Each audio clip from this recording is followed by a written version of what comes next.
Hello, everyone. This is Katya Tsayun from Evidence-Based Toxicology Collaboration at Johns Hopkins Bloomberg School of Public Health. I'm delighted to see so many of you joining this webinar today. We will wait a couple more minutes for more people to log in.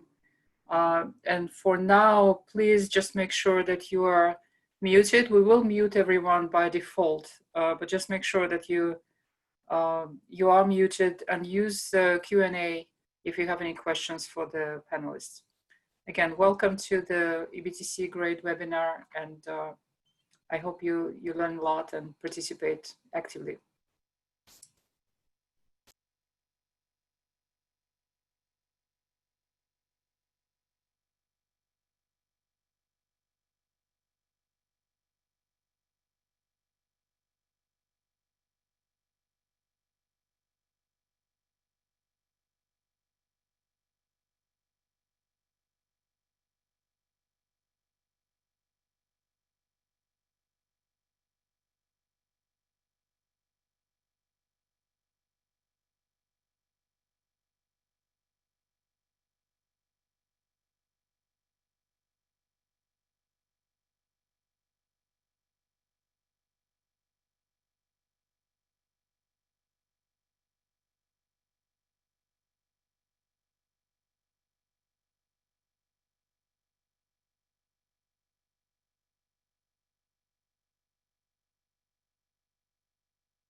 So it's 8:05, and as people are still trickling in, but let's get started.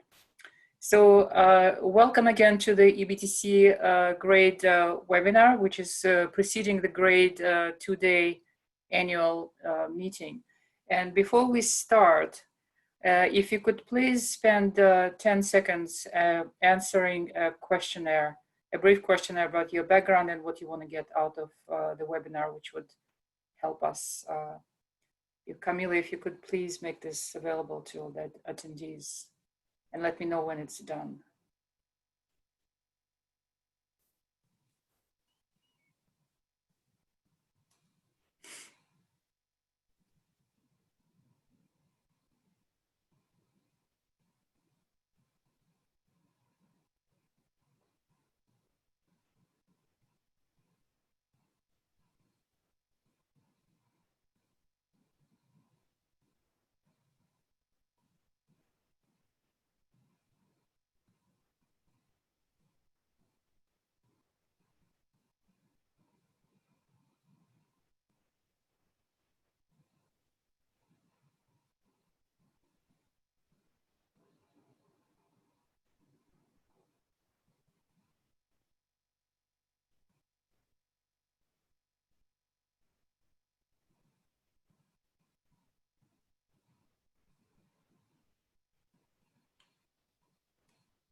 Okay, I see that we have actually a pretty equal distribution between the AOP, adverse outcome pathways folks and systematic review folks, which is great.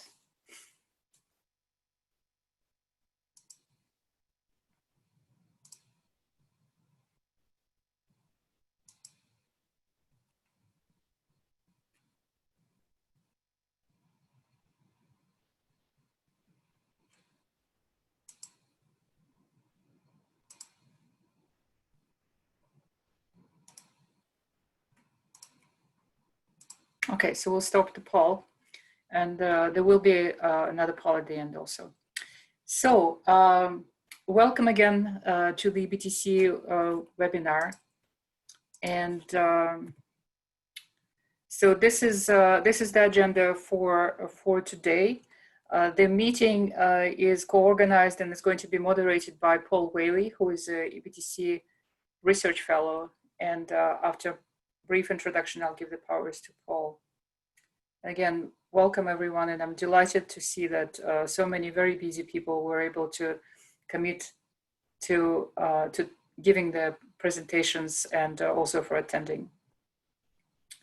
So first, let me say a few words about GRADE Working Group, which is the organization that's co-hosting this webinar with us.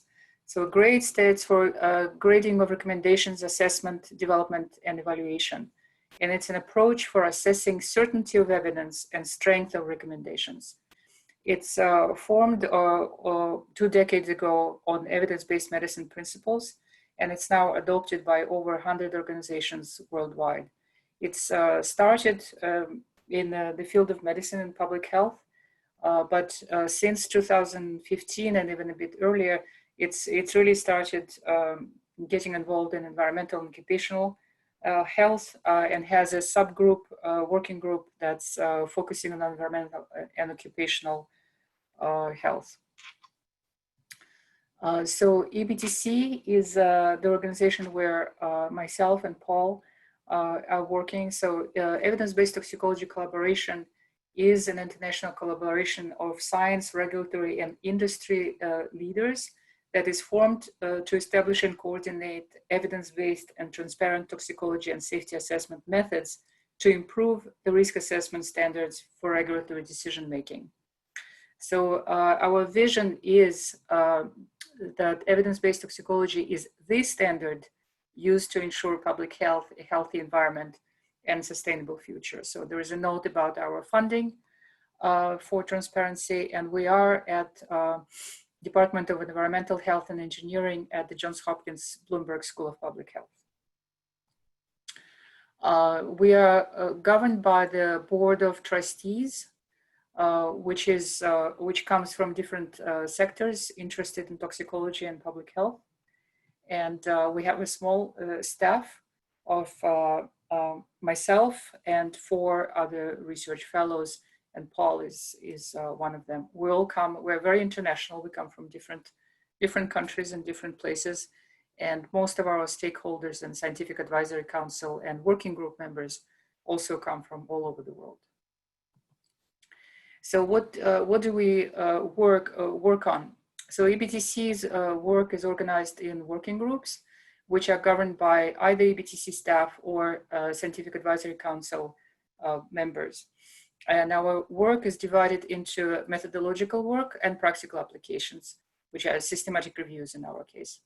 So we have 2 systematic reviews that we have started and doing and coordinating ourselves. And we also are supervising a number of other systematic reviews in this field. We also have a number of projects. Some of them are listed here, which are methodological. There are a lot of methodological challenges in applying systematic review methodology to environmental health, and we help coordinate and harmonize such methods across the field. So the toxicology is potentially a unique challenge or just a unique field of systematic review application. So as you know, systematic review is considered in clinical medicine the most transparent and objective way to summarize the information. And in toxicology, it's relatively new. And some of the challenges are that the randomized controlled trials, which are the highest standard of scientific investigations in clinical medicine, are rarely possible for ethical reasons. There are various designs and various heterogeneous populations that toxicologists are looking at, which makes the assessment and integration and summary of the results difficult. So it needs tailored methods to these new types of evidence and their integration in risk assessment. And those are some of the methodologies that we're working on. So this is a brief timeline. It's not exhaustive. basic milestones of that happened since mid 2000s, when the concept of evidence-based toxicology and systematic reviews coming to this field and potentially making a difference have been first proposed by Guzelian and colleagues, and then Dr. Thomas Hartung. So Dr. Thomas Hartung, who is at Johns Hopkins School of Public Health and whose division we're working in 2007 has convened the first international forum towards evidence-based toxicology, and which really got a start for this work. And in 2011, the EBTC was formed. It is very important that in 2010, European Food Safety Authority was the first regulatory authority that's actually published its methods for using systematic reviews and risk assessment. And then the NTP, National Toxicology Program, has published their own process for using systematic reviews for hazard identification and the risk of bias assessment for animal studies. And in 2015, there was the EPA really started in earnest considering systematic reviews as part of their risk assessment. It was mentioned in the US EPA New Toxic Substances Control Act in 2017. We have convened the primer on systematic reviews in toxicology at the EBTC that was published in 2017 as well, and had a colloquium together with EFSA in Lisbon on evidence integration. And last year in particular was very busy with workshops that EBTC has coordinated or participated. There were two National Academies of Sciences workshops on mechanistic evidence in risk assessment and on evidence integration. And the toxicology editors, journal editors workshop that we put together in May of last year. And then almost a year ago, actually a little bit over a year ago, we had a meeting in Hamilton in EBTC grade, also collaborative meeting, that actually this meeting is a continuation of that discussion. Between Hamilton, June 12th last year, and today, there was also an important workshop on conducted at EFSA with EBTC on evidence-based adverse outcome pathways on October 2 and 3. And this is the agenda of the Hamilton workshop that happened last year. We had 34 people attending the pre-meeting, and over 100 people that were participating in the grade meeting, where we had a small discussion group as well, which is also going to happen in the next couple of days. So we had 4 themes in that meeting. I'm not going to go over them, but they're all sort of exploring how can a systematic review framework help in developing AOPs, and vice versa. What would systematic review community learn from the adverse outcome pathway and mode of action type frameworks? So the Parma workshop, we had so much fun in Hamilton that we decided to regroup to continue those discussions in Parma in just a few months. So we put together another, many of the same folks, and also brought additional experts to continue those discussions. We had one theme already has been picked up by the EBTC Scientific Advisory Council on risk of bias and quality of in vitro studies. That's being progressed now. And we focused in Parma on assessing the certainty in adverse outcome pathways and its members, key events and key events relationships, and on development on literature-based AOP, starting from scratch, right? And integrating AOPs in integrative, in IATAs and integrated testing strategies, and how to determine uncertainties in all this. So with this, I'm going to give the moderator rights to Paul Whaley of EBTC, and I'm delighted again to introduce, to welcome everyone to this meeting, and I hope you learn a lot. Thank you.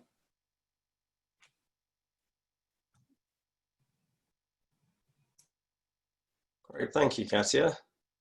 I hope everyone can hear me. Yes, so we have 3 talks lined up for you today with 3 very interesting speakers that I hope you enjoy very much. Our first speaker is Michelle Angrish, who is a toxicologist with the US Environmental Protection Agency, Center for Public Health and Environmental Assessment. She'll be talking about applying systematic review methods to the task of developing knowledge of biological mechanisms by which environmental exposures cause adverse health outcomes. Michelle, if you would like to start your talk.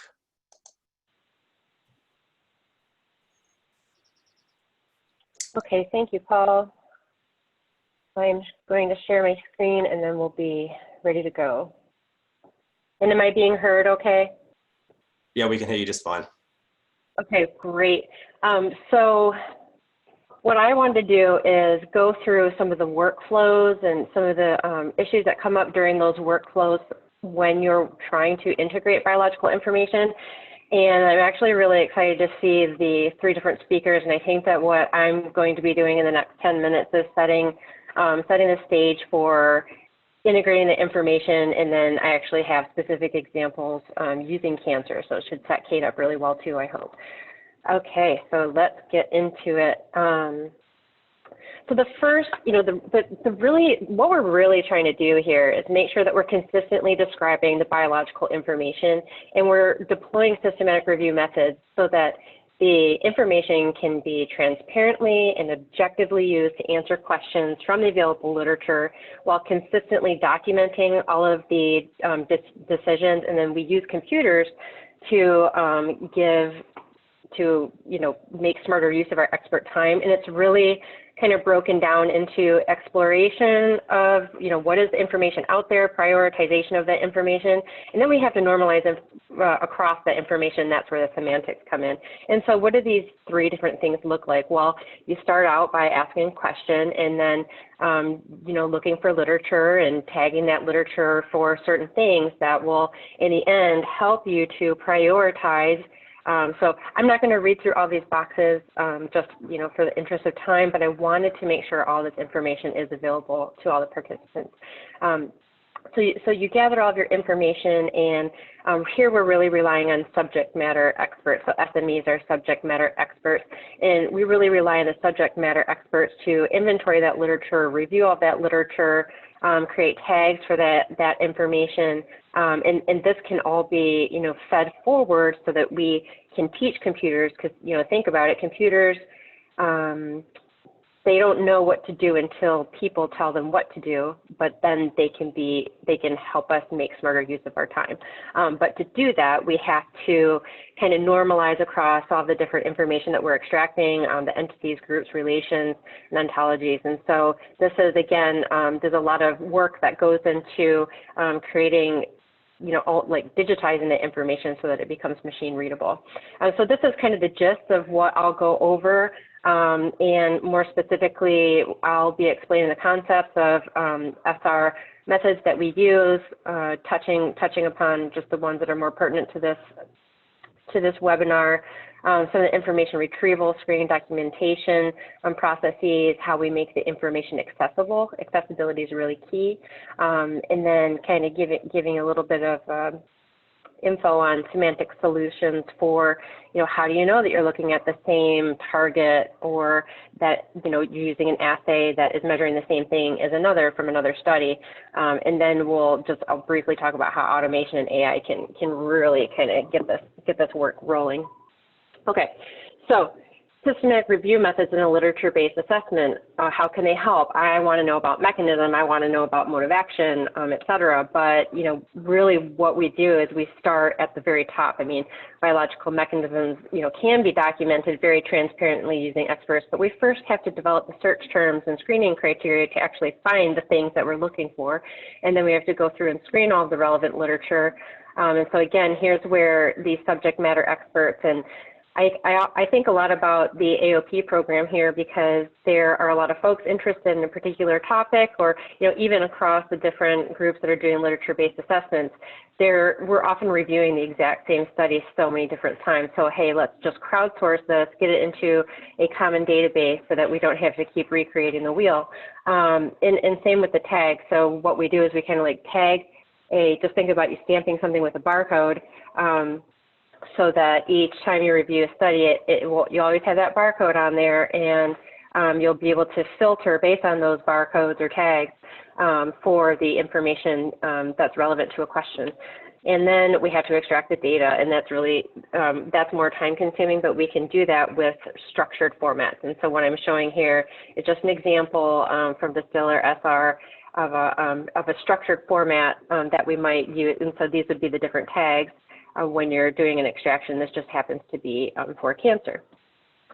So literature search, screen, and tag, the workflow. And so what I'm showing here is just, it's really important. It's really critical to be documenting all the decisions. So when we document, we can show here are the exact databases that we searched. These were the number of studies that we got from each database. This is when the search was conducted. So these types of things are important moving forward so that everything is reproducible. Because if you're coming from a wet lab, it's exactly your experimental protocol. It's just a literature review. But we want to be able to recreate the steps and decisions that were made throughout that process. And so that is what a diagram such as this is trying to capture. But again, it's an image. It's not as easy to work with as something that might be more digital. And so we also have available some new study flows where they're called evidence maps, where let's say you did another review, you search for some stuff and you got 342 references, and you start tagging them for inclusion and exclusion and whether they may have supplemental material. We also have programs available to start tracking this information. These are like little beads that you can click on, and so here you see the bead for mechanistic data, and you can click on that, and it'll show you, what all the studies are tagged to. And so here again is just getting that documentation part into it, and then getting the information digitized so that computers can make better use of our expert decisions. Because it really starts from the people and building things out, and then we use different tools to help us. So what I'm showing here is a structured format for summarizing the literature. This on the left-hand side, you'll see one for animal, and on the right side, you see one for human literature.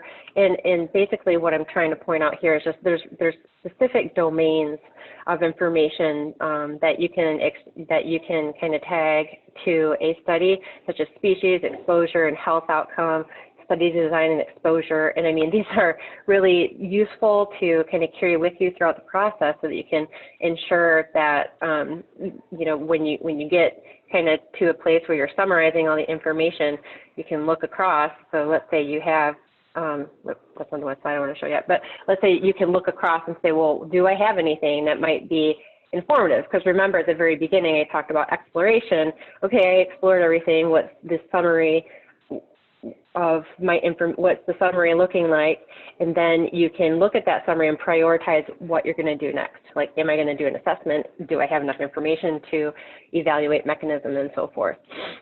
And so, boy, this is kind of a challenge, again, because we have to extract information. We have to extract empirical data so that we can evaluate it. There are some tools available, and one of them is Hawk. And so, it's a digital assessment tool that can be incorporated into any particular assessment that has key modules for literature screening and documentation, risk of bias and study evaluation. So there's different domains that you'll look across. And so I also think about, for the AOP people, I think about this as the domains of applicability, right? You're supposed to put all sorts of information into the domains of applicability so that you can actually evaluate the evidence. But man, how nice would it be if it was consistently tagged and always attached to the original studies that that information came from. And this, tools like this do that.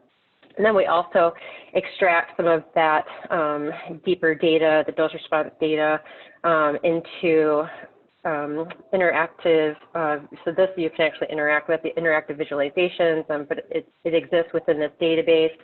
And then you can summarize across all the different studies to have interactive summary visualizations.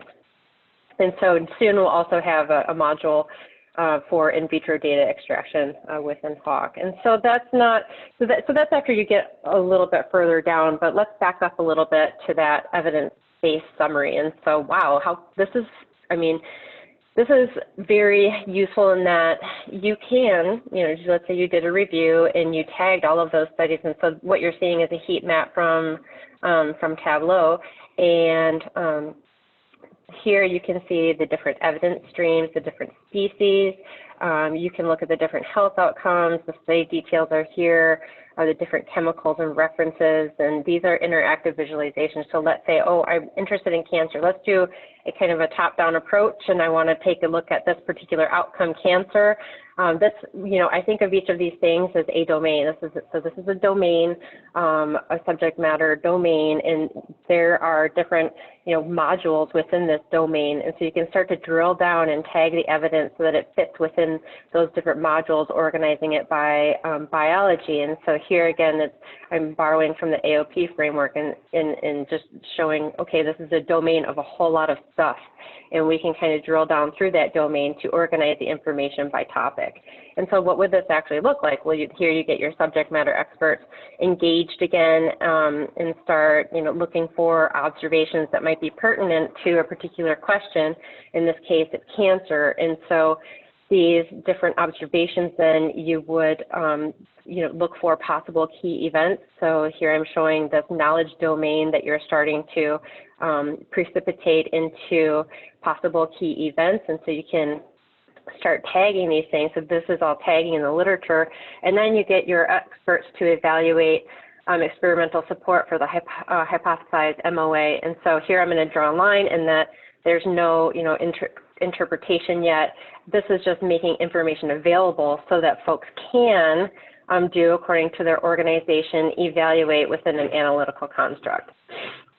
And so what does this look like, you know, kind of on an AOP scale? And, you know, AOP is an adverse outcome pathway. It's the organization of events so that you can kind of infer that if a stressor causes something to happen down here, that you'll, you know, end up at an adverse outcome down here. But less important that than the fact that the AOP itself is arranged into different components, and these components can be broken down even further. So a key event can be broken down into processes, phenotype, object, and action. And this is useful because this is where the semantic solutions kind of come into play. If you think about it, English is an extremely redundant language. There are so many words that have the exact same spelling but are pronounced differently or mean something different. So again, we need to be able to normalize while preserving provenance. Because again, like you're going to extract information, you want to make sure that you can track it back to the original reference so that you can actually apply those, that analytical construct that I just talked about.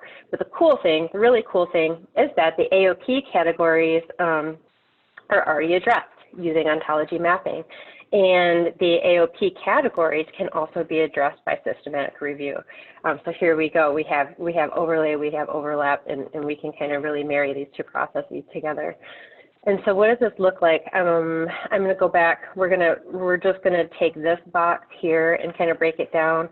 And this is work that is being done in collaboration with RTI and Steve Edwards' group, particularly at RTI. And so this is not a cancer example, but let's just say, you know, you have an input term and you kind of hit, you kind of, you know, look for different ontology matches using a variety of tools, and several ontology matches come up. And what you can do is break that down based on, and here we're using universal medical language syntax, break that down by semantic type using those you know, subcategories of the AOP key event. And I'm kind of running out of time. Yep. and so here, like the future vision is to be able to automatically annotate all of these things within a document itself and there'll be, and this is what we're working on building, but you'll be able to annotate all of these things in a computer, and there'll be something in the background kind of matching and documenting all these things for you. And so that's all that I have for now, and there are many folks that have been involved in this work, and I'd like to give them many thanks. And that's it. Fantastic, thank you, Michelle. So we have time for one or two clarificatory questions. So we've had some in from Sam Keith already. If you have any questions, if you want to use the question and answer box, which you can access by clicking on the Q&A button at the bottom of the Zoom display, then that's a way to get questions through to the panelists. So Michelle, what do you think a prudent approach to conducting a systematic review for a single chemical would be when assessment is usually to fully evaluate, say, 20 tissues or organ systems over like multiple toxicokinetic parameters? Do you think that would be like a single systematic review or many systematic reviews? Sounds like a lot of information. So what do you think in terms of that?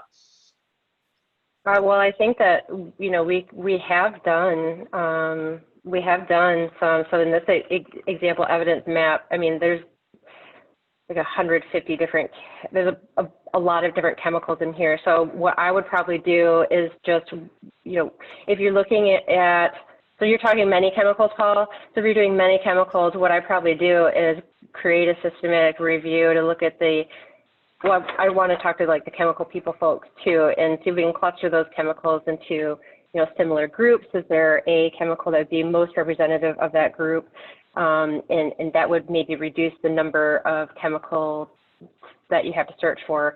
But I would do it as one, and just start the search, see how many studies we have, and then do a, you know, a screening for those that had assays that you're looking for, and then tag them, and then see what you end up with. Because oftentimes I feel there are less literature out there than what you might think, unless it's, you know, some sort of legacy chemical.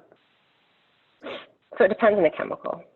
So it's almost like you're suggesting, not trying to suggest doing sort of 25 plus systematic reviews straight out of the gate, but you have like a stepwise process where you map what available evidence is available, and then you use that evidence map to pick out the things that you really think should be systematically reviewed in order to cut down that workload at the systematic evidence synthesis. Exactly. Stage. Yeah. Right. Okay, thank you very much.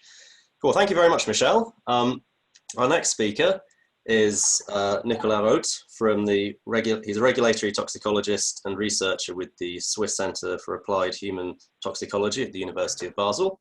And he is talking to us about applying mechanistic frameworks to the problem formulation step, which is defining the problem and eligibility criteria of the systematic review process. So, Nicolas, I see you have already presenting a screen. You are not on mute, so if you would like to start speaking, that'd be fantastic. Thank you. Yes, can you hear me, Paul? Can hear you just fine, thank you. Just fine, okay, it's perfect. So thank you for the introduction, and to the organizers for the kind invitation. I will talk you through a methodology that was developed as part of a mapping exercise for planning a systematic review using a case study on chemical risk assessment. The aim of my research was to explore how logic models and mechanistic frameworks can be applied to support problem formulation, and in particular, how such models can help reviewers framing the review questions. So how the whole idea took shape, the starting point was really when I was trying to meet some of the challenges raised by Hoffman and colleagues when translating systematic review principles to the broad context of a health risk assessment.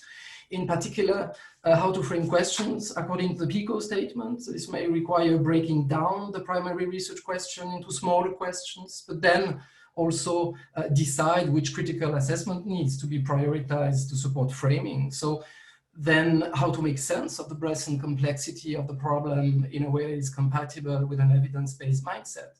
Now, as you know, such questions are typically considered at the problem formulation stage. So all literature review methods, whether they're narrative or systematic, typically or should start with problem formulation, which in the context of a systematic review typically encompasses the planning and scoping, framing stages, and sometimes also protocol development. In a chemical risk assessment context, a problem formulation can be defined as a systematic approach that identifies all factors critical to a specific risk assessment and consider the purpose of the assessment, the scope and depth of the necessary analysis, which method do you need to answer the review question, your analytical approach, available resources and outcomes, the expected utility of your review, and the overall risk management goal. So what is maybe missing here is that this is an iterative process, hence the blue arrows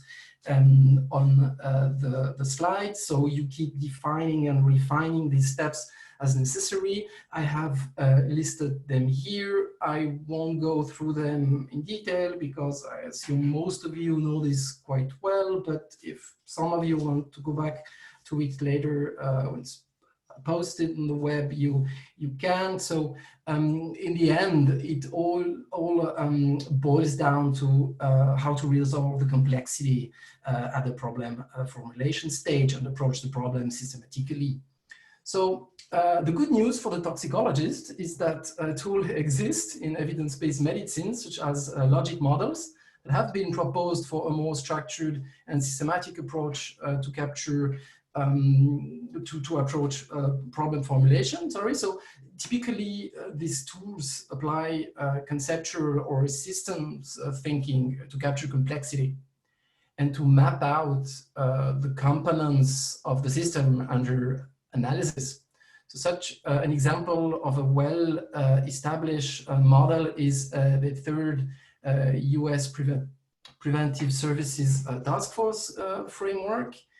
I won't go into too much detail here, but just say that among the main features of the model is that it focuses the analysis on the chain of logic in the evidence and to guide framing the review questions and the literature search strategy. So that sounded actually quite promising, but the question was how to translate such a framework to the chemical risk assessment context.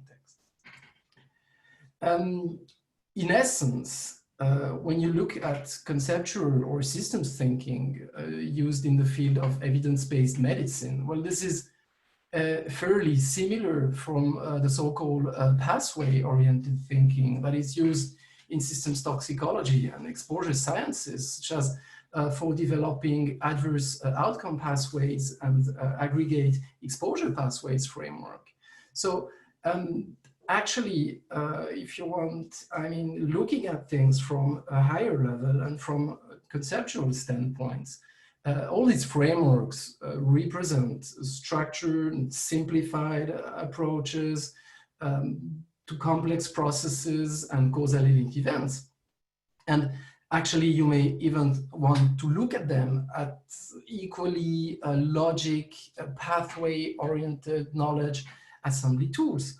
So the idea here was to use the concept of source to outcome continuum, as proposed by T. Gordon et al. And Khan et al., integrating the AEP and AOP based knowledge to adapt the template framework to the chemical risk assessment context. So here, I should add, the idea was not to construct an AOP or an AEP, but to use this concept to assemble information. So we borrow from this concept to facilitate organization, prioritization of information, but also to facilitate the incorporation into the model of the multiple components and dimensions of a risk assessment. Now at this stage, I had the incentive, I had found the right tools. What I needed was a good case study.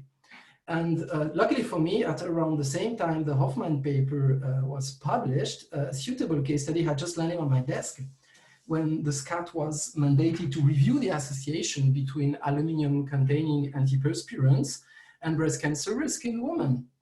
So this is, you may well have heard about it. This is not a new topic. It's actually quite old. and it resurfaces now and then as new evidence is gained, and usually attracting lots of attention in the public domain through the media, in particular this study by Mondriota and colleagues. So the debate was eventually carried out into the Swiss Parliament, which approved a bill to evaluate the state of the science and the need for regulatory action, like do we need more labeling, do we need to put a precautionary ban on aluminium in antiperspirants, and so on. And so the work had already started in the form of a mapping exercise of the regulatory toxicology literature for fast landscaping to get a sense of the topic, identify conceptual boundaries, and so on. And what came out of it was first that regulatory bodies had concluded that the risk was low, despite, in fact, large data gaps and high uncertainty, which actually,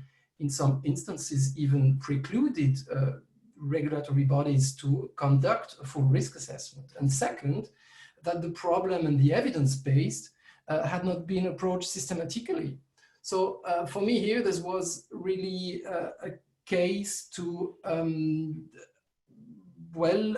approach the literature with an evidence-based mindset, and also the problem to make also better sense of it, given literature of the bits and pieces, the insufficiencies with the underlying evidence, and so on, the lack of clear working hypothesis.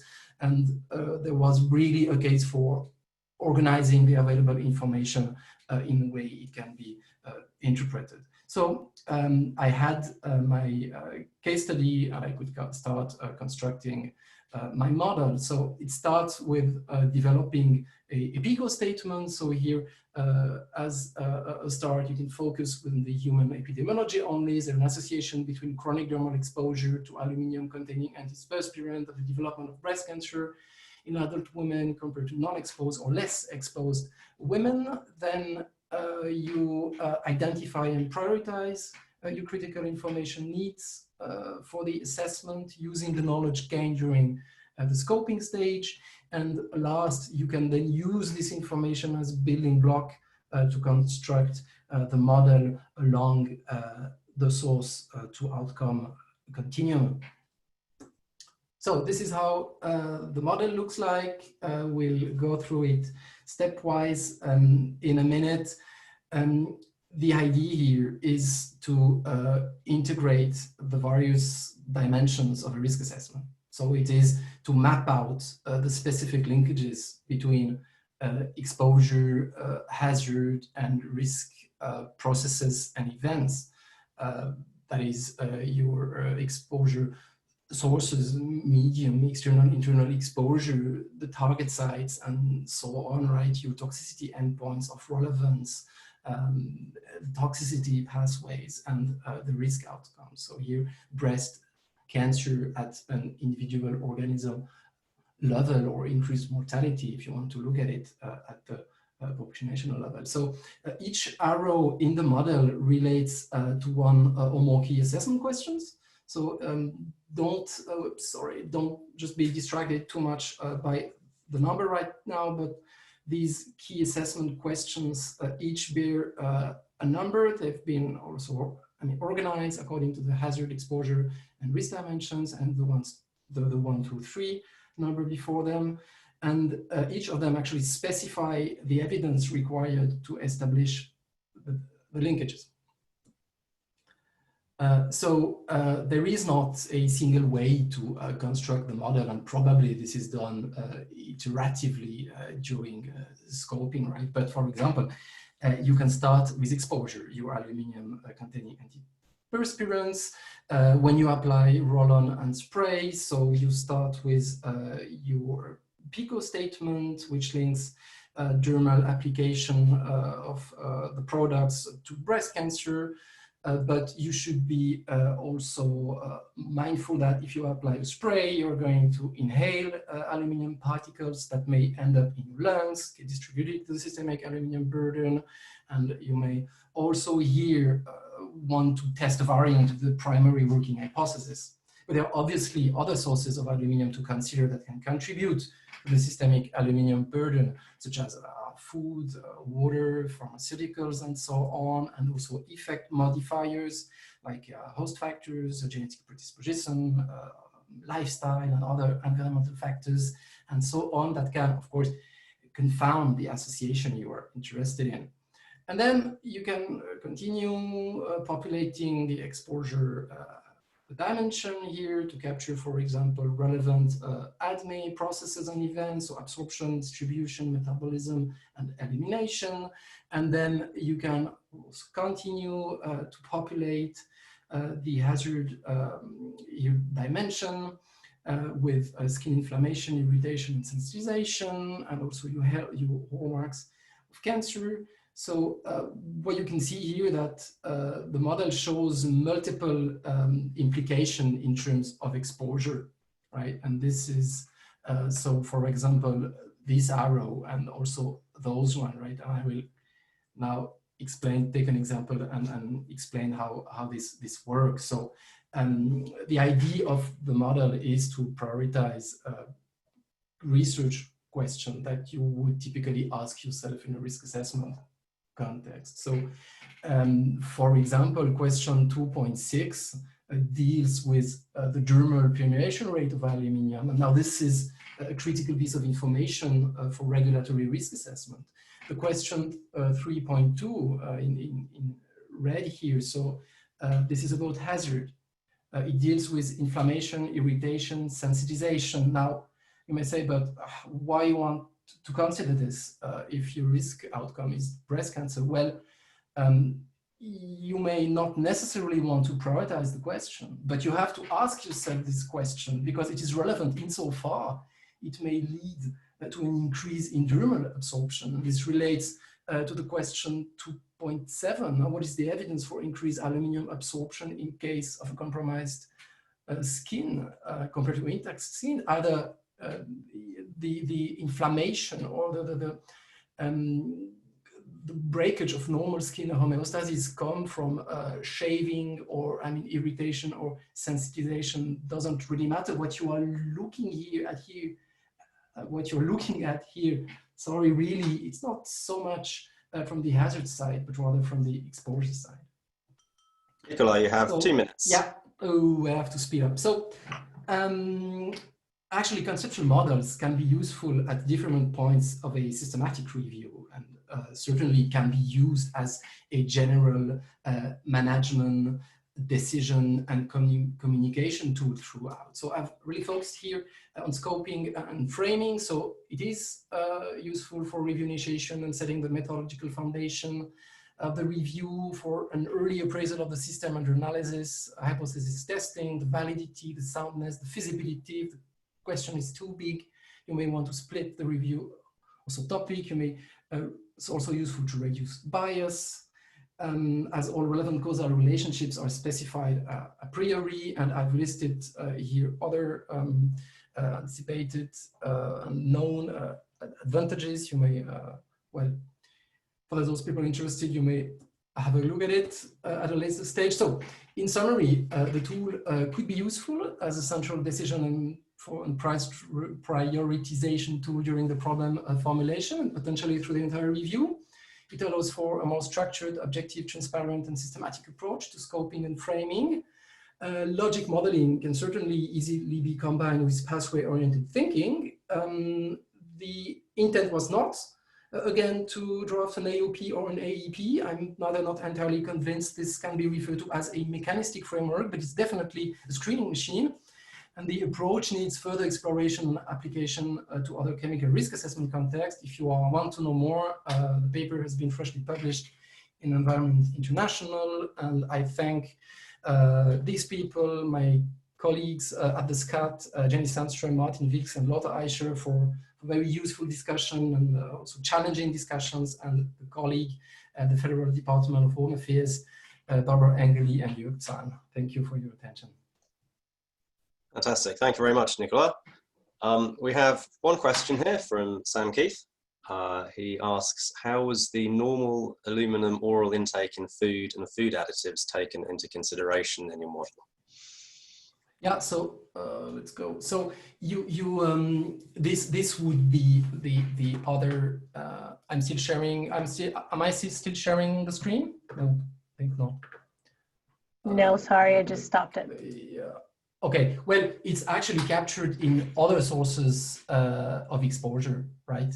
So you have, if you want, the extrinsic sources like, so I would say food, water, pharmaceuticals. So you would consider like the contribution from dietary sources and all other potential sources in the model. I mean, the idea is also to keep the model as operable as possible. You can make this thing certainly awfully complicated. So you would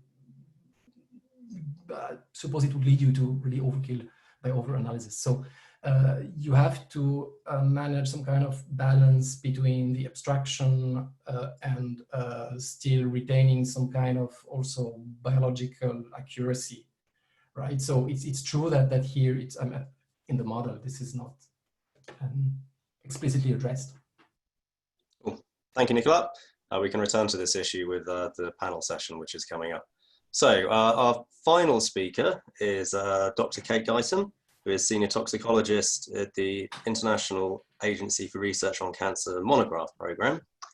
And she'll be presenting on incorporating mechanistic data in IARC carcinogenicity assessments using the key characteristics approach. So Kate, if you could share your screen.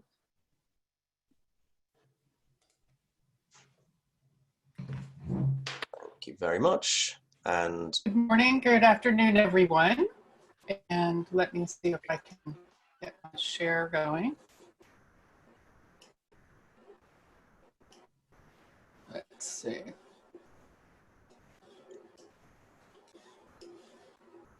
Here. Okay.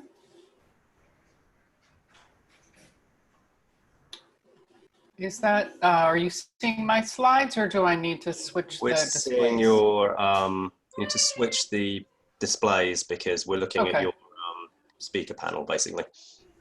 Yeah, that's working. Thank you. How is that? Better? Okay. Thank you so much. And okay, perfect. So I'm really honored to have this opportunity to present to you today on some of our work on the key characteristics of carcinogens. And I think it'll be a little bit more conceptual perhaps, but I hope it'll generate some good discussion. So I wanted to just begin to let you know that I don't have any financial interests related to the subject matter of my presentation to declare. And some of you may be familiar with the IARC. We are the International Agency for Research on Cancer, part of the World Health Organization. And we're really the UN's cancer agency, and we generate data from interdisciplinary research, but we also evaluate data through independent expert review.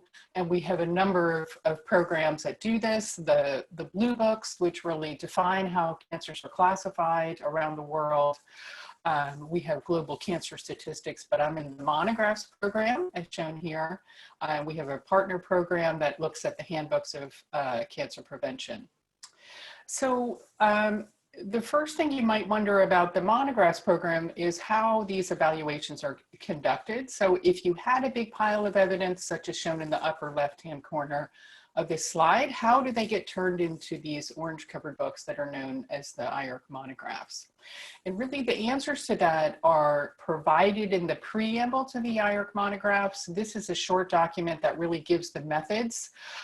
In modern day terms, you could call it the protocol, but it's been published in every volume since 1971. So we've always had this tradition of having a transparent method that's publicly available that really outlines what are the eligible data, how are they evaluated, but it also gives the procedural guidelines for how we select participants, how we manage conflict of interest, involve stakeholders, and conduct our meetings. So the monographs really come from three different lines of evidence. There's cancer in humans. These are epidemiology studies with cancer as an endpoint. We have cancer in animals, which are your traditional bioassays, and I'm really going to talk to you about the mechanistic area, which really has undergone quite a lot of development in recent years. Now, the advisory group that recommended the update to the preamble really brought the chapter on exposure closer to the studies of cancer in humans. This is one of the biggest considerations in terms of quality of those studies. Of course, cancer having a very long latency, it can be, you can imagine it can often be difficult to understand what the people were actually exposed to. And so that's really now formalized nicely in the preamble. So, but one of the things that was really pioneered in the monographs really since the 90s is that the mechanistic data can be pivotal when the human data are not sufficient. So a few years ago, the IARC monographs for the 100th volume reviewed the evidence for all the known human carcinogens. And as part of this exercise, there were a couple of expert workshops, and these independent experts noted some different challenges when considering the different agents that are evaluated by the monographs. And this is broad. It includes pharmaceuticals and drugs. I'm a toxicologist, so you know, I love chemistry, but we also can talk about metals and fibers and all other kinds of personal habits, including cigarette smoking. And when you look across these different assessments, you can see that there was no actual method to search systematically for relevant mechanisms. And that really created another challenge, is how can you bring uniformity across assessments? And a third, as we've heard, the mechanistic data is often very voluminous. It's often also very diverse in terms of the endpoints, the model systems, and it's important to be efficient. It's important to prioritize the work so that the working groups can focus on the most important studies. But all of these really lead to the last point, is how do you avoid bias towards a favored mechanism when you don't have these other pieces in place? And so during this expert workshop, there was this new concept that was advanced really by Martin Smith, who's at UC Berkeley, that basically we could have, if we knew the key characteristics of human carcinogens, and these would be the biological and chemical properties of established human carcinogens, and then these could be used to actually provide evidence of carcinogenicity. And for us in the monographs program, and I can remember the first conversation I had with Martin about it, and said, you know, hey, we could use these to design search terms and really assemble the data without needing to know the a priori hypothesis of the mechanism. And it's really this particular concept that's been such a step forward for our assessments. And you know, on the left-hand side, you can see this. You can think of it like a top 10 list of what are the characteristics that the carcinogens you know about. What are their key characteristics? Well, they're electrophilic, they're genotoxic, et cetera. And I'm going to show you that on this slide, it's a really nice figure that was developed by Lisa Reiswick and Amy Wong, and that we published in Chemical Research and Toxicology. This is a very short, they call it Tox Watch. If you're not familiar with this concept, it's only about 1,000 words long. You may want to just take a look at it, and it'll give you the background. So, but the human carcinogens here are in the middle. So you can think of something like ethylene oxide. Well, this binds DNA and it causes DNA damage. So that's your first two key characteristics.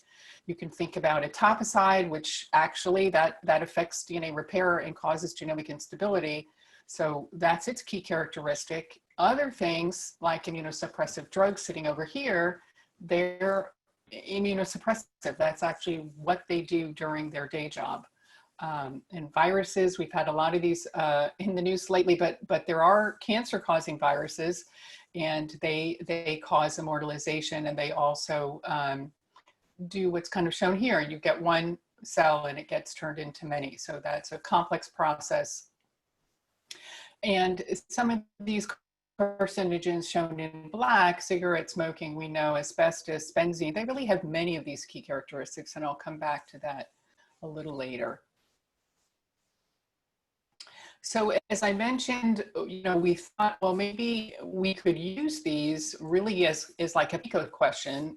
Does the carcinogen you're evaluating, does it actually have these properties? So we designed search terms with our librarian for them. And then we also use the Hawk at IARC, and you can see here that if you have benzene, which really has thousands of articles related to its mechanism, that this process really helps you to organize it, not only by the key characteristics that are of interest, but also by species. Any study that's in exposed humans is going to be of high interest to a Monograph's working group. But also there's many other types of experimental systems, and this is a way you can really get a handle on your database. So I know a lot of you are interested in adverse outcomes. We initially had thought, well, we could use this to then develop an adverse outcome, but I just want to show some of the discussions that we've had. So here's an adverse outcome pathway that's been published for benzene exposure. And I can tell you that when we actually assembled the working group and did this approach that I've just described, the situation was a little bit more complex. So it was really, and some of the challenges that the direction of these arrows is actually not clear. So I would say actually for us, we have a pretty clear process of all we want to know is, does the exposure cause these endpoints? That's a very different question than does this endpoint precede this endpoint or trigger these other endpoints that ultimately end in the disease. So I would just say, if you want to do an adverse outcome, it's a lot more work, and it's a slightly different set of questions. So that's where we are, and especially when you get into things that cause genomic instability, that can trigger so many other downstream processes that by the time that happens, sometimes very early in a process, it's going to be tough to figure out what happened after. So we've applied this approach now in really more than 50 different assessments that we've done in the Monographs program, and these aren't pre-selected agents having a particular key characteristic. These are just what comes from our advisory group in terms of priorities. And I can just tell you that we published this table, so you don't need to strain your eyes to read it at this second, that really there's a predominance of different key characteristics in the recent evaluations. And what we noted is there's really a broad disparity in terms of how much literature is available. And what we noticed is that things classified in group 1, actually people continue to study them and study them. People continue to get published, research published on benzene,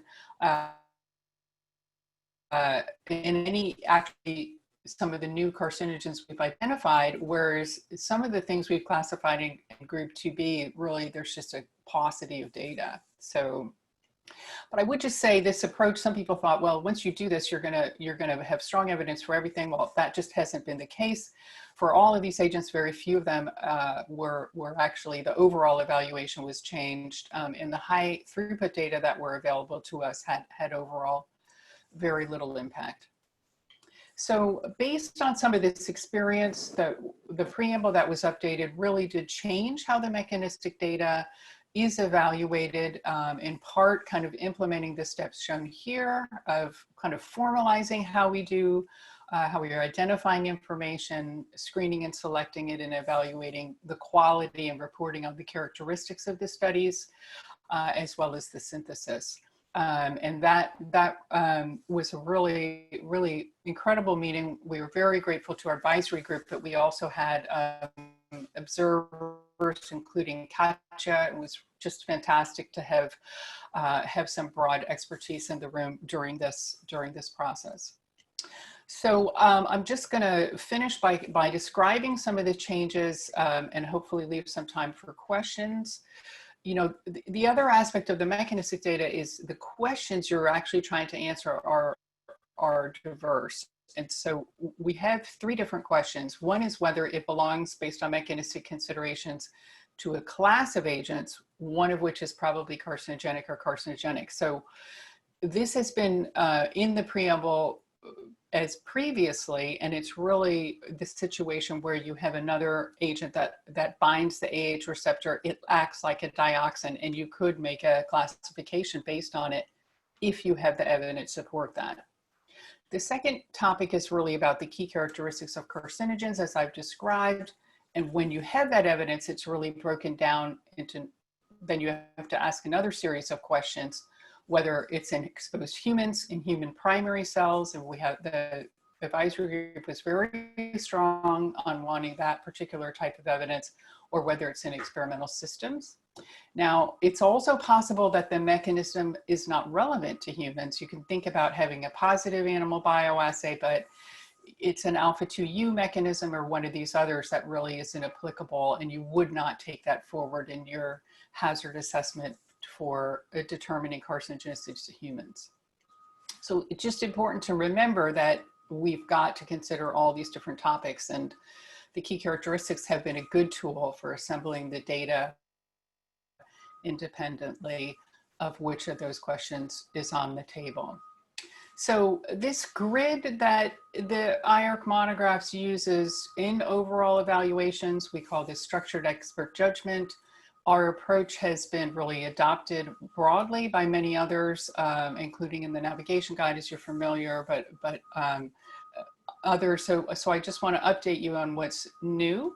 So first of all, the mechanistic evidence is now, it used to be a two column grid, and the mechanistic evidence moved things up and down, and now it's really its own data stream here, and it's a single step where you look at each of these 3 evidence streams at the same time. 2 minutes, Kate. Okay, sure. The other is that strong evidence of the key characteristics can impact on all of the different evaluations, group 1, 2A, and 2B. And the other, some other clarifications is that group 2B is really one stream of evidence. So you have a signal from one but not others, whereas group 2A is really 2 streams of evidence, and at least one needs to be in a human cell or an actual human. So we recently convened an advisory group for setting priorities for the program. We do this about every 5 years, and we publish this in the Lancet, so you don't have to focus on it, but I do want to just stress that the mechanistic evidence in many cases was the reason for recommending a newer updated evaluation of an agent. So, and just to finish, I'd like to acknowledge my wonderful team in the Monographs program, and to also acknowledge our generous support as shown here. And finally, just to thank you for your attention. We really appreciate the opportunity to share some of our experience with you. Lovely, thank you very much, Kate. We have, let's see, I think I just wanted to ask a clarificatory, oh, hello. We have a quick question here from Jos Verbeek. He says, I noticed that you don't use the term in vitro studies. Is experimental system and human cell studies the alternative? Well, experimental systems is broad, so that would include in vivo bioassays as well as in vitro. So all of those are eligible. Obviously, when you're looking at things like the question of whether something's genotoxic, a lot of those studies are going to have been done in bacteria, let's say. So all of that's included. It's in vitro, it's in vivo. Super, thank you very much. Right, so we're now going to turn to Holger Schienemann, who is Professor of Clinical Epidemiology and Medicine and Director of Cochrane Canada and McMaster Grade Center, and Dr. Rebecca Morgan, who is Assistant Professor in the Department of Health Research Methods, Evidence and Impact at McMaster University, who will have some questions and some observations from their perspective as systematic reviewers, in particular as people who work on developing and applying the GRADE framework in systematic review and environmental health, to provide some questions that I think should hopefully be quite challenging to our panelists. So if I can ask Rebecca and Holger to unmute themselves, and potentially turn on their videos if we have it. Should be done. Can you see me, Paul? Yes, excellent, thank you. And okay, you can actually see me? Not yet. We can't see you. We can see your very nice You can see me. background. You There can you see my screensaver. There you are. Rebecca, do you want to go to start, or? Sure, I'm happy to. Thanks so much to our panelists. I think it was a really nice overview of, you know, some of the challenges that we're facing when looking and conducting systematic reviews using multiple evidence streams. And it really, I think, impressed on me just how large the scope is when you're not only conducting one systematic review looking at the human evidence, but now you're pulling in the animal and you're pulling in the mechanistic when finding, you know, human or animal insufficient. So I think some of my questions, you know, are related to that and strategies to develop and maintain rigor and transparency in review, but also, you know, keeping it pragmatic and trying to, you know, limit the reviews from going on for an excessive amount of time. And I was hoping maybe all three panelists could actually speak to what they found as facilitators to that. Okay, so I'm going to unmute the participants, and hopefully we will not have everybody talking at once. That'll work. Yeah, so maybe if we start with Michelle, since you were the first presenter. Sure. So Rebecca, I think that, you know, just getting the, you were concerned about the rigor, the transparency, and I think that what I tried to, and what I'm hoping that I impress upon you during the talk earlier this morning is that, yes, documenting at every step of the way is kind of the only way that you'll be able to do that. And so that it doesn't become, you know, this huge burden because of the process in itself. You just kind of keep it pragmatic, like you mentioned. So what we do is the mapping, the literature inventory, and the summarizing of the information. And so then you can use that. What information is available? What evidence streams does it lie in? What human health outcomes are we even looking at? I mean, if you're looking at human health and not eco stuff, for example, but you know, so you just kind of lay it all out like that. What is the chemical? What types of exposures? What is the study design? What is the evidence stream? These are some of the core things that you'll kind of have to look at. And then what are the health outcomes? And so let's say you're interested, for example, we've been talking about cancer. Cancer is an outcome that you're interested in. And then you'll look across the different evidence streams that you have. So what types of information do you have in that within each evidence stream? So these are, think of these as like pre-filters. These are all like little pre-filters that you can use to, you know, kind of narrow the corpus down from thousands, tens of thousands of studies to something much more workable. So you could take chemical, you can narrow down by cancer. So let's say if we just do that and we include some of the, you know, we just do it by tags. These are tags that humans put in, so we're not, you know, relying on any sort of black box computer algorithm at this point. And then we just use that to do a subset of the corpus. And then, you know, you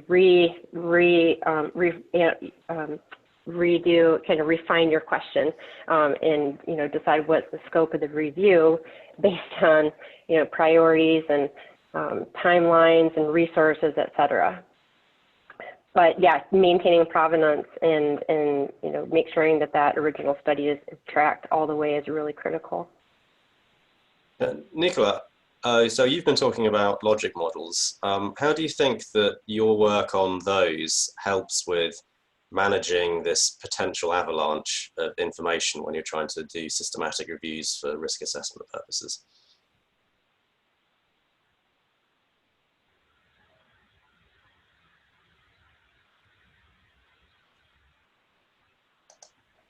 Is this working? He's muted. He's muted. Okay, Kate, would you like to field that question?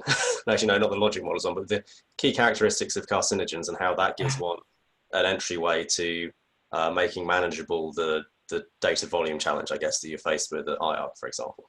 Yeah, well, thanks for that question. And it certainly does. At least you know what's included and what's not. And I think that actually can be a very, very tough question in terms of expert reviews. And that it's actually reduced the scope, I would say, if you look at the 2006 preamble, I would just, it's just a couple of pages, but if you look at the mechanistic data, actually there's nothing that's off the table. Everything could be important. And actually what ended up happening is these reviews were just, they were just monstrous. In many cases, they didn't even impact the overall evaluation if the evidence was sufficient. So something like outdoor air pollution, which causes lung cancer, that evidence comes from epidemiology. So now you're having a group of people look at other types of data, which is enormous, tens of thousands of articles. So you absolutely need a way to make it efficient. But I did want to come back to one of the things that Rebecca said, that I think is really one of the great challenges in systematic review. And, previously I was at USCPA, and some of our risk assessments really had a timeline that, sometimes we would begin the meeting and we would remember the people who had either retired or who had actually gone on to another life and were watching us from the heavens. I mean, these things had a timeline that was really decades. And in that context, it's almost, I would say, impossible to do a systematic review because, for our process at the IARC, we have an open call for data. We publish that, and the data cutoff is really the beginning of the evaluation meeting. Now, what often happens is there's a key publication that comes out the day of the meeting.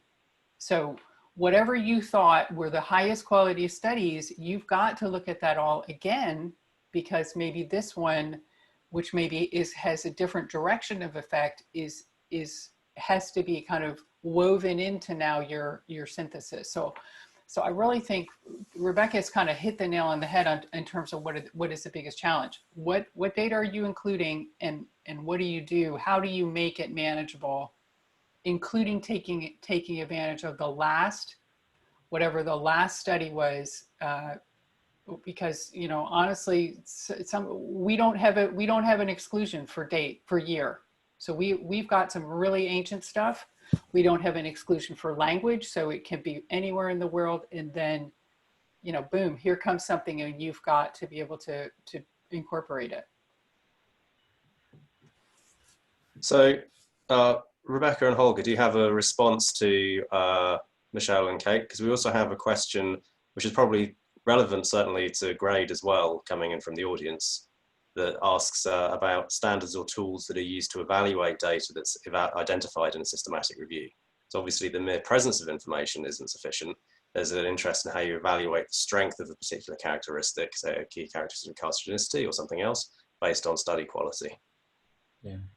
So maybe Paul, I can just start with a couple of reflections and then obviously go back to Rebecca. So I'm Holger Schulman, I work at McMaster University. Thanks very much for having me. Great privilege, as was also remarked by others. Just to perhaps starting with a few observations, and you or Katja can tell us how deep we should go with regards to observations about grade. But the idea was really to think about how does this all work in the context of comprehensive systems that look at how certain we can be in the association between an exposure and an effect, obviously. And just a few observations. So first of all, it's fantastic to learn that not only systematic reviews or the field of systematic reviews is taken up across communities in the way that it is, that we are talking about PICO questions.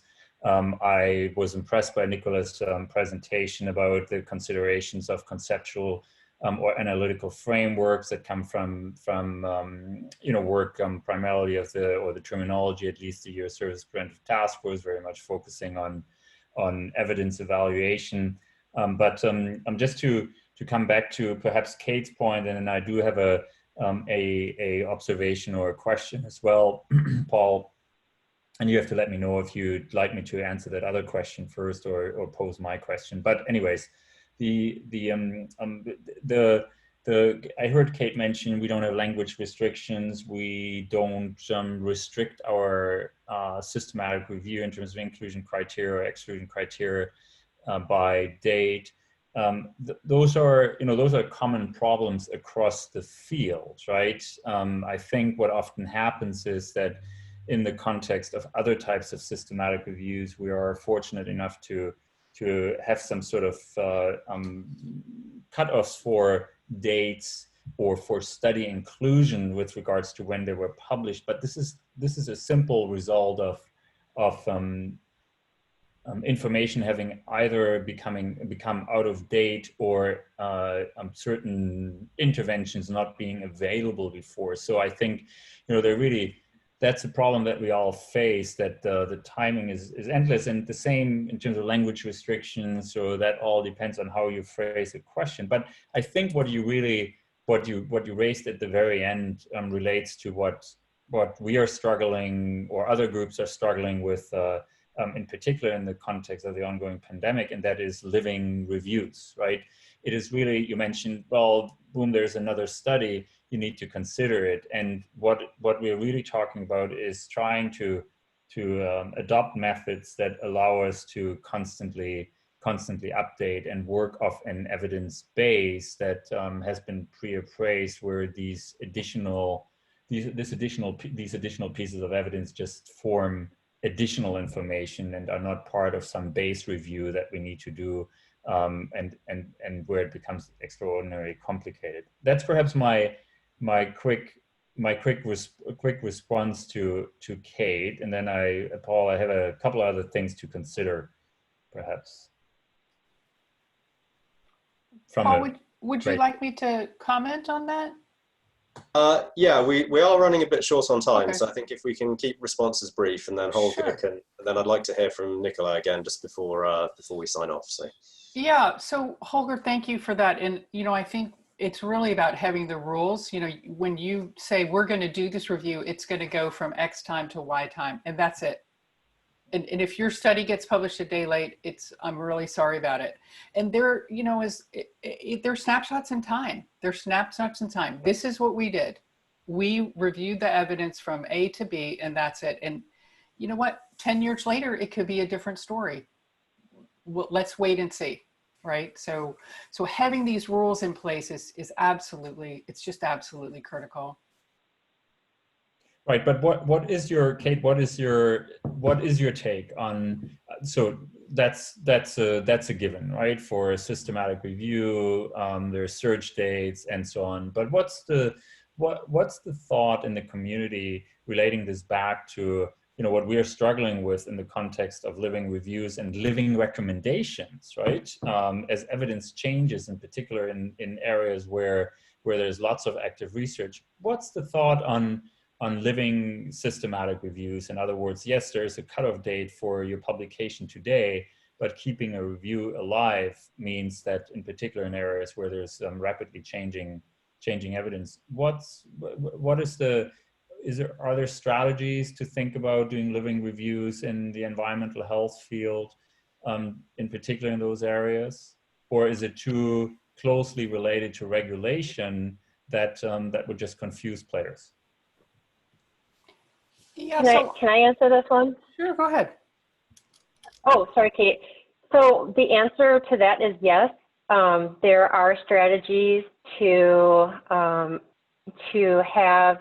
make assessments automatic, to recognize the need to update an assessment, right? So with the inventorying process anyway, you can kind of get quick looks at the new information that's coming in and go through past assessments, past decisions, and make a decision if there is a need to actually update an assessment based on the new and available information. The other really important point, I think, is that we need to be able to reuse the information, and so that we're not reconducting systematic reviews or reevaluating the evidence over and over, you know, every single time. The challenge, I think, is that there are different, you know, so it's just making the information available to all of the community. The challenge, I think, comes in when you go to do the actual evaluation, because now you're superimposing expert judgment, and not everybody does the evaluations the exact same way. So with the evidence mapping and literature inventory approach that I showed, that creates an online downloadable place for you to get all the information and all the decisions that we've made during the literature search, screening, and review process and the inventorying process. And then you can download that and reuse it depending on your, you know, particular assessment need. Yeah, Nicola, I think we want to just come back to you quickly because you didn't get the opportunity to answer earlier, but I think your approach based on logic models provides a potential opportunity for organizing evidence and understanding where the critical questions are and how maybe to strategize in responding to data volume challenges, and then also keeping evidence reviews up to date and living. What are your thoughts on that? Yes, can you hear me now? Yes, we can hear you very well. Excellent. Sorry. I think I tend to look at conceptual models as decision and prioritization tools, and as a mean to promote transparency and objectivity of the review, test the validity of the primary hypothesis, or look for alternative ones. So if you look at the human epidemiology stream, this is just the one piece of the puzzle, right? And focusing only on this one evidence stream is biasing somehow the process. So in this sense, as an analytic map, the models can help reviewers to grasp the breadth and depth of a review question down to all its component parts. So I think they can help us so kind of streamline, or capture this complexity, and also open doors that maybe reviewers were not aware of.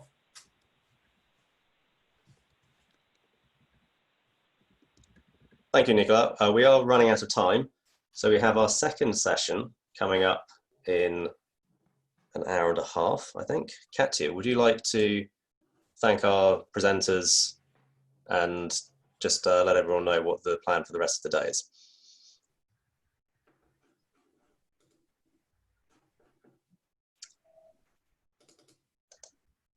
Katya, you're still muted. Yeah, she's too muted. Yes, hi. Thank you so much again for the presentations, and I'll turn on my video for good measure, and for this interesting discussion. So I had actually a list of questions myself, but we prioritized the attendees. And thank you so much for your participation. So we have a second session coming up at 11 o'clock Eastern Standard Time. If you would like to listen to that, also focused on the certainty of evidence, which was touched in some of your questions. And I would like to thank you, also Holger and Rebecca for their thoughtful comments on this. Lots of thoughts, lots of questions, but we'll continue this. And again, you can engage with a number of our projects, both in GRADE and EBTC, and the information is on your screens. And unfortunately, we'll have to close this soon. And Camila will show the poll, the exit poll. If you could answer, this would be wonderful. And we'll attempt to answer your questions by email separately if there is something that we feel that is burning. Thank you so much, and it's really great to see this community thriving.